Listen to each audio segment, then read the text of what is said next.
Horns up, Happy New Year and welcome to a brand new episode of Headbanger's Kitchen. This is our first episode of 2016 and we're going to be cooking up a delicious pork burger with cheese on it and some bacon, and we're going to flavor it with some apple, some onion, some sage, some ginger, some cinnamon, and it's going to be delicious because you know what? Pork and those flavors just go hand in hand. And we're kicking off the year with some black metal. I've got Sushan Shetty from Cosmic Infusion and I'm going to be interviewing him and he's going to taste that pork burger and we're going to see how it turns out. Now before I move on to making that pork burger, I want to do a quick review of the channel with you guys. We've been around for 4 years now. We're nearing 4,000 subscribers. I think we have a pretty unique concept, with the whole metal and food thing. But I'd love to hear from you guys. What do you think of the channel? Do you visit us for the food? Do you visit us for the interviews? Share your views with me. I really want to grow this channel this year. I'd love to do more videos also. So if you have any ideas for recipes or anything else that you think I can do on this channel that will interest you in watching more, and maybe even some ideas of how we can spread this channel. And I say we because it's a team effort. You guys make the channel, not the other way around, or maybe something like that. So help me out, share your comments below. Let's do this. Let's make 2016 the year of Headbanger's Kitchen. Anyway, let's go make that delicious pork burger.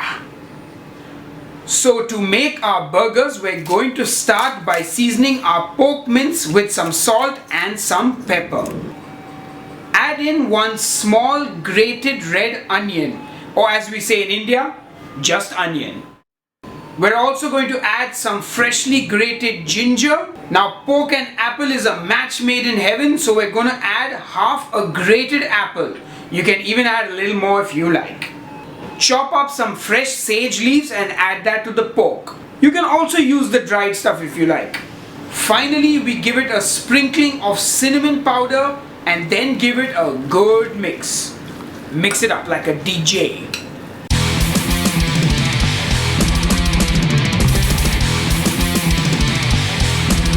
Now it's time to make the burger patties and I'm using a cookie cutter to shape mine. With half a kilo of mince, you should be able to make about 4 to 5 burger patties depending on how big you like them. I like them at about 125 grams. Time to fry the burgers and we're using just plain old olive oil. Now these are going to need about 4 to 5 minutes on each side to cook all the way through.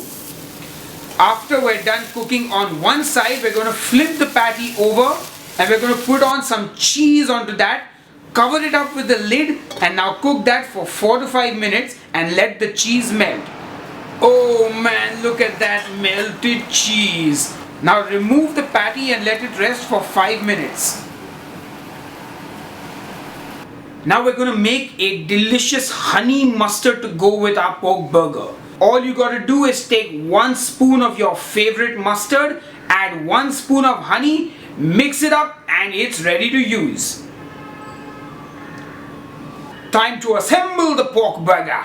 Bread, mustard, lettuce, burger patty, crispy fried bacon, more honey mustard, and it's done. Now that's a good looking burger. Enjoy. Welcome back to Headbanger's Kitchen and I'm here with Sushan from Cosmic Infusion. How are you doing, man? Fantastic, man. Really good. So it's really great to have you on the show and I would say it's a long time coming. Kind of one of the bands that should have been on the show but it's taken 4 years to get you on. I always feel with Cosmic that you seem to be slightly behind the guys you should be on par with in terms of just the opportunities you get and things like that. Do you feel like being a black metal band in Mumbai kind of has its disadvantages? I'm not too sure about that, but what we do is we just play our music, man. We just make our music and go on stage and just play.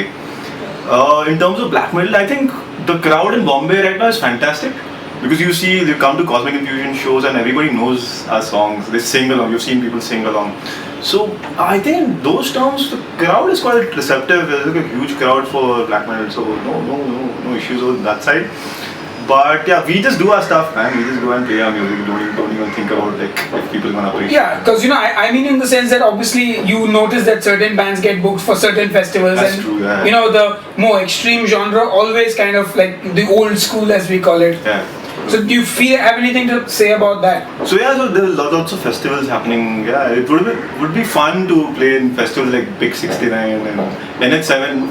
I'm pretty sure NH7 is not going to book a black metal band. But yeah, it would be fun, man, to play big festivals, Yeah, and I hope you do get a slot someday, because I definitely think you'll deserve it. Thanks, man. Because also the sound that we have right now is it's getting bigger with the entire. We've spent a lot of time on sound, so it's getting bigger. So I think it'll sound much better on a bigger stage. So. Nice. So I wanted to ask you this for a while now, and I asked this to another black metal musician, Aditya Mehta. What does black metal mean to you? Oh, that's like a huge thing, man. If I have to put it in one, or probably two sentences, it will be like, it's just a way of life. So black metal, being the most honest form of music, tells you like nothing is wrong. Whatever you do is right. So that is a basic way of life. So it's up to you, man, what you make of it. Like for example, like why I say it's pure, because death metal, you write songs about like killing people, like taking the entrails out and all, which you wouldn't really do. But black metal is about your own thoughts, man. You can just write about whatever you think, and it's basically you. So it's quite personal and it's quite honest. So that like gets expanded into your life, and yeah, it's a way of life, man. So that's what it means for you. Yeah. But how do you connect to, say, the satanic Norwegian black metal, where it's all about church burning and fuck Jesus Christ and all that? Do you relate to that? Do you take inspiration from that? And what is the kind of black metal that Cosmic puts forward? So these are two different things actually. So the way we look at the Norwegian black metal scene is those guys are doing the stuff they really want to do, which is again coming back to burning the churches. Yeah, burning the churches. Yeah, so it's what they really feel. There's a reason behind it, right? There's a history, like. Yeah, of course, the whole pagan religion being. Exactly. So there's a reason behind it. It's not like chala church mein chala deva. So over there you have to like understand why they've written the kind of music they write, and we like them for the kind of music they've written, and like the pure thought process that they have. And for Cosmic right now is quite interesting, because we draw a lot of inspiration from a lot of different styles of music. We are essentially black metal, essentially symphonic black metal, but we draw inspiration from everything. Like I listen to a lot of classical music, a lot of Western classical, a lot of Indian classical. Everybody in the band listens to everything, something else. Like my bass guitarist, he listens to a lot of underground punk and grunge, and so he's trying to get that into the band. So it's interesting. So for Cosmic, it's like just come to the jam room and write whatever stuff you feel like, man. Just write stuff, and eventually you'll make it a Cosmic Infusion song. Nice. But lyrically, what are your themes? Obviously, so the satanic thing is not something that Cosmic follows in terms of lyrics. But what are your lyrics? So we've never been religious, so Satanism is out of the question. So that's an interesting question, because all the songs that we write have either been like I've dreamt of those things, that they've come in my dreams, or like I've drawn inspiration from places. So I used to live in Ambarnath. Yeah. So Ambarnath was a beautiful place actually, where you just like go for 2 kilometers on the bike and you'll find these hills and all next to a lake. So like places like that inspire me. So they're all stories. We don't write songs, we just write stories, and then like we try to write the music around it. What generally happens is like we have like a good riff which will relate to a story, and then it gets expanded. So you just have a vision. So what I do is I visualize the entire scenario of how the story would look like, who are the characters and all. So, and that is how I go about the songwriting process. Nice. And so Cosmic Infusion has been around for a long time actually. I think as far back as 2006 is when you formed or something, 2004. 2006 we played Resurrection 5. Yeah. And the band never really wore face paint, and in general Indian bands have not ever done the whole face paint thing with black metal. Yeah. I mean, we got real lot of shit for it when we did it with DR like 15 years ago. Yeah, so we never really took it forward. Yeah. But what kind of made you say, okay, now we are going to paint our faces and play black metal? Yeah. So you know how the scene was, like people who made fun of like left, right, and center back in 2009 and 10. So 2011, I thought of forming this band again, and I was clear in my mind, man, like what kind of sound I want, what kind of music I want to write, and what kind of like stage persona I want myself and stuff like that. So the thing with doing stuff on stage is, I think if you do it with conviction and you like can carry it off, then it works for you, man. So we started off and I was pretty clear, man, like this is what I want. We want Pops Paint on stage, and the first show we went on stage and everybody was like, fuck, ye jam hai.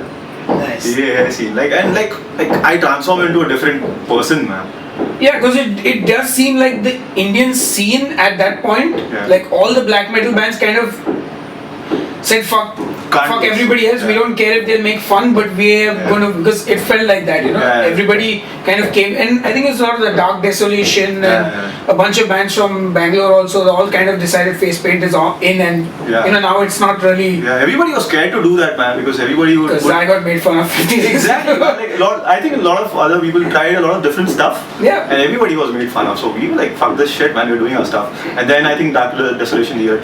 This band from Bombay, Stark and I did it. Yeah, for a couple of shows or something like that. Nice. Till in Death had the vocalist doing it. Yeah, but I wasn't like black metal, it was just part of the. But the entire idea of having that on stage, the entire the stuff that you wear on stage. The theatrics, the visual aspect of it, which of course for years bands have. It makes more sense, no? Because we write stories. I'm trying to like put characters out there in people's heads, like take them there. So it made more sense.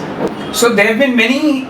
I mean, before you started singing in the band, you had a singer called Chetan, and there were many stories about you all bringing goat's blood on stage and stuff like that. So how much of that is actually true? What is the craziest stuff you guys did back in the day, at least? Right. Yeah, all of it is true, man. So for our viewers, if you can just tell me, because again I don't know the full story. I just know goat's blood as a term, but what actually happened? So we used to do a lot of stuff in the jam room and all. But so there was this one gig wherein we had got stuff from the local butcher.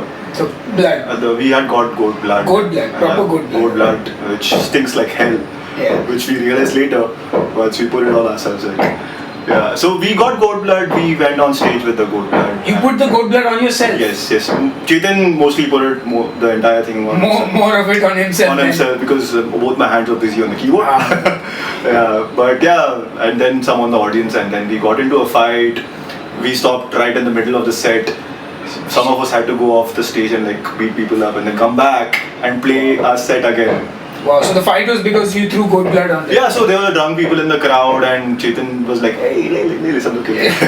So he threw some goat blood on the crowd, and wow. And then all of us, like, Chetan got pulled down, and he's like a thin fucker. Yeah. Like, he got pulled down, and me and Satya, and like, catch and do it. And everybody just ran off stage, like, I sorted it back, and that guy came back and moshed again, like, hey, Cosmic! That's crazy, man. So Sushan, since we are a food show, I have to ask you, what is your favorite kind of food? So right now I like mutton a lot right now. So I cook a little mutton myself. So if you want to make me happy, you just cook mutton. Maybe make some paya masala. I'll be happy. But yeah, I used to eat a lot of street food back in the day. Like when I was in college, I used to get like 20 rupees as a pocket money, and I used to travel around in 20 rupees. But I was hooked on to vada pav, man. Like vada pav was my jam. What's your jam?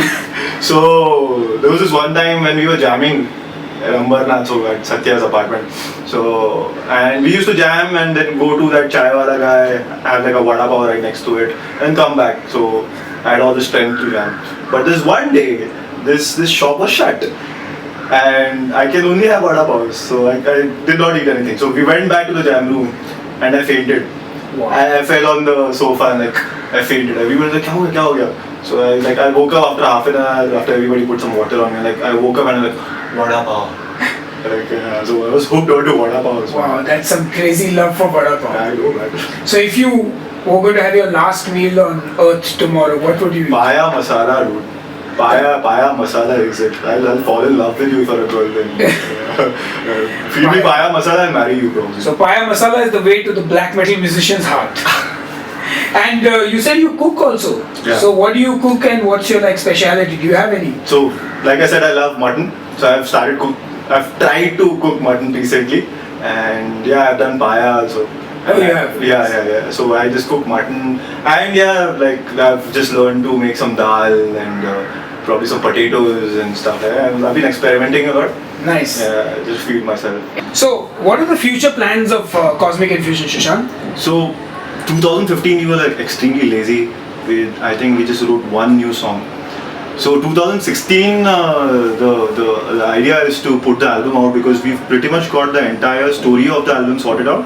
So we just have to fill them in that sense, and that is the primary focus. I think by May or June is when we'll try to finish off the album in terms of writing, and then we'll probably hit the studio. So if everybody works well, by the end of the year we should have an album out. Or early next year in most cases. Yeah, early next year. So with Cosmic, I think that is the primary focus, to putting the album out and playing shows. And we are playing on the 9th. We're playing together on the 9th. The 9th, yeah. That should be fun, man. That should be like a party. Yeah, I think this is, when was the last time we played together? I can't remember. I think it was a show in Blue Frog in yes, Blue Frog, yes, correct. 2012. Before we went to Bloodstock. Yes, Road to Bloodstock. Yeah, Road to Bloodstock. Nice. That was a fantastic show. Oh, and that show we played a song called Road to Freedom, Road to Death, which we never got to play again, which we'll be playing this show. After awesome. three Nice. So if you're in Mumbai or Thane, come for the gig Thunderstorm on the 9th of January. We'll see you there. Anyway, on that note, Sushan, are you ready to taste the pork burger? Absolutely, man. Looking forward to it. Let's go taste that pork burger. Alright, man. So are you ready to taste the pork burger? Absolutely, man. Looking forward to it. Please dig in. Yeah. Let me know what you think.